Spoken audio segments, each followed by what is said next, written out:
എന്തുകൊണ്ടാണ് വീട് നിർമ്മിക്കുമ്പോൾ ഒരു പ്രൊഫഷണൽ കമ്പനിയെ തന്നെ ചൂസ് ചെയ്യണമെന്ന് പറയുന്നത്? അതിന്റെ അഡ്വാൻറ്റേജസ് എന്തൊക്കെയാണ്? നമ്മൾ വീട് വെക്കുന്നത് ഏതൊരു ക്ലയന്റിന്റെയും ഒരു സ്വപ്നമാണ്.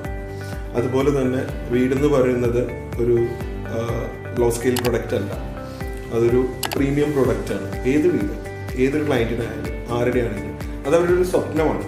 സോ അതുകൊണ്ട് തന്നെ വീട് ഡിസൈൻ ചെയ്ത് കൺസ്ട്രക്ട് ചെയ്യുന്നത്, ചൂസ് ചെയ്യുന്നതിന് വളരെയധികം ഇമ്പോർട്ടൻസ് നമ്മൾ എടുക്കേണ്ടതായിട്ടുണ്ട്.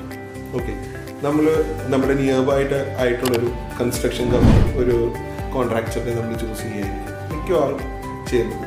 സോ അങ്ങനെ ചെയ്യുമ്പോൾ എന്താ തെറ്റെന്ന് ചോദിച്ചു കഴിഞ്ഞാൽ തെറ്റൊന്നുമില്ല. പക്ഷെ നമ്മൾ നല്ലൊരു പ്രൊഡക്റ്റ് ചെയ്യണമെന്നുണ്ടെങ്കിൽ അത് വളരെ ഇംപ്രവൈസ് ചെയ്തിട്ടായിരിക്കും ഏതൊരു കാര്യത്തിനോട് നമ്മൾ അപ്രോച്ച് ചെയ്യുന്നത്.